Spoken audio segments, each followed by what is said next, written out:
being a student, because students have got this reputation at the moment. People seem to think like we're these feral children that just sort of run around twatting grannies with our iPods. You know, sort of like, oh, thank you, Mr. Taxpayer. I'm off to do a course in media. The last one to Nando's is a Lib Dem.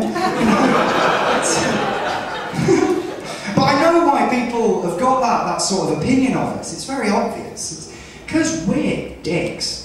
I mean, oh no, we are. We're complete knobheads. For a student, it is perfectly acceptable to use a traffic cone as a megaphone shouting, Amy's a slag, whilst drinking Tesco value vodka from a shoe on the night bus dressed as Pikachu. This is not okay. A palindrome is a word describing a word which can be read the same both forwards and backwards. However, the word palindrome is not a palindrome. I propose to change the word palindrome to palinap. The word onomatopoeia, which describes a word which is spelled as it sounds, is not spelled as it sounds.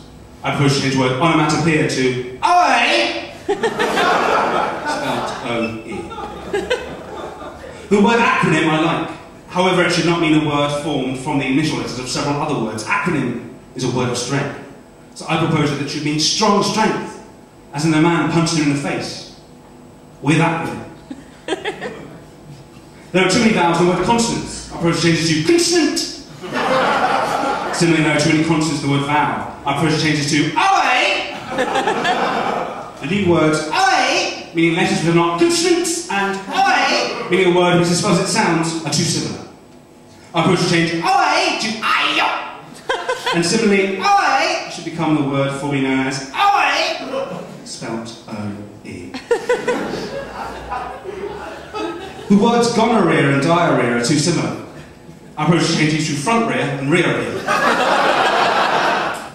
But of course, you have a phenomenal amount of energy when you're a child, and you try and lose that energy by doing activities. The thing I used to do, I would climb things. I would climb anything. And of course, my mother would follow me around the house going, Patrick, get down off your grandmother. What have I taught you about climbing your grandmother? Because there's no harm in it. I mean, she was asleep, she didn't even know she was being climbed. She only woke up when she felt a shoe in her mouth. I recently met an executive from Hovis who had 6 fingers on his left hand. He was inbred. Now, my main advice for you with that joke is never tell it to an American, because America doesn't have a famous national bakery company, nor is having 6 fingers on your left hand a particular sign of genetic inbreeding. So I recently had to tell the joke, I recently met an executive from a bread company who was inbred. He was inbred. For the next fella, I went and I grabbed all the various bars which I've been to on a bar graph.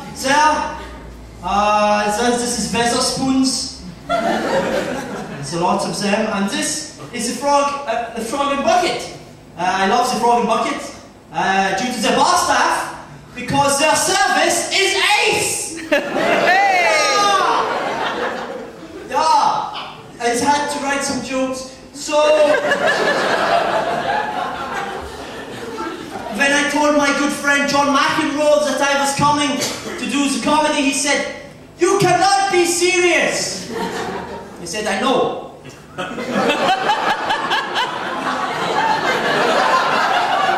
I will write some jokes. Here's the other one. I like my alcoholic beverages like I like my tennis. Mixed doubles. That's the other one. Okay. So I know what you're thinking. Some of you are thinking, Steffi, this is a semi-final. Why don't you tell us how many semi-finals you've been in? 9!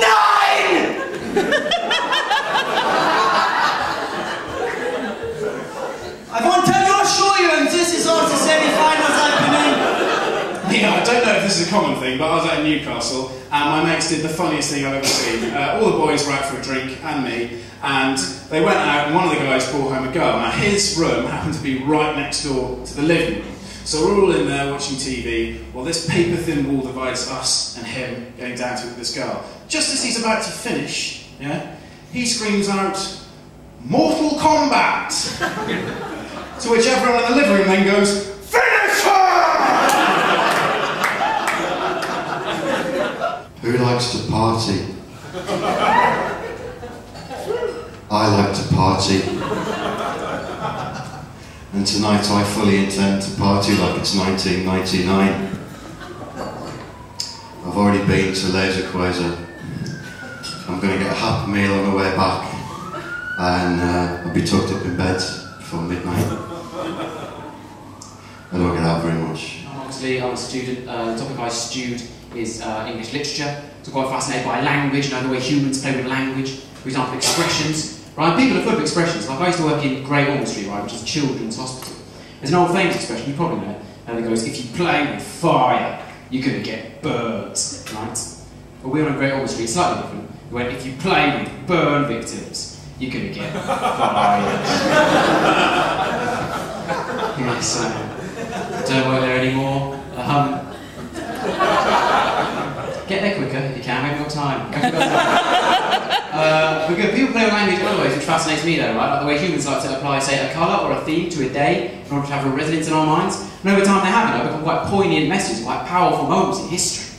So for example, you've got Black Monday, haven't you? Financial meltdown, economic crisis, monetary mayhem. Right? They got Bloody Sunday, the blood of the blood split of those atrocities in Ireland, tragic with that death toll that just kept on rising and rising and rising. And then you've got Orange Wednesdays, cheaper cinema tickets. I gave blood recently. Did we give blood? It's a good thing to do. Now I have a problem. I make terrible jokes in inappropriate situations. Anyone else do this? I always ask if anyone else does this. They just stare at me going, no, just you dickhead. Now, I was giving blood and the nurse finished taking my blood and she read out a list of things that I couldn't do that afternoon. So she's going through the list and she's going, don't drink any alcohol, don't drive any long distances. And she got to the point where she went, don't operate any heavy machinery. And I sort of went, oh, so I can't have a wank then? Honestly, she looked at me like she didn't give me the blood back, it was pretty awkward for a Tuesday. Ladies and gentlemen, I've got some very corny one-liners for you now, so I hope you can bear with me, and if any of you fall victim to laughter, I'll see this as a sort of personal victory, and overall nobody wins. Because I'm considering starting up my own discount religious goods store. It's going to be called A Plague of Low Costs. We've got gold, frankincense, and more! Obviously, one of the products you can buy is you can celebrate the month leading up to Christmas by draining off a little bit of spaghetti every day using our advent calendar. Now, my mum can't even apply her own moisturiser. I love to rub it in her face. I hate when midgets say they're trying to chat me up in a nightclub, so I just put them on my leg. I recently lost a high-powered court case battle against a popular fabric softener. I fought Lenore, and Lenore won. And I do science. I'm not very good at science, though. I'm a bad scientist, by which I don't mean that I aim laser beams at orphans or kick puppies off bridges. What I mean is, I'm not very good at doing science. There are three main reasons for this. Reason number one is, when I put a lab coat on, I don't look like a scientist. I look like a butcher. Or a fishmonger, or a cheesemonger, or any job with the word monger in it. Or a very inappropriately dressed funeral director.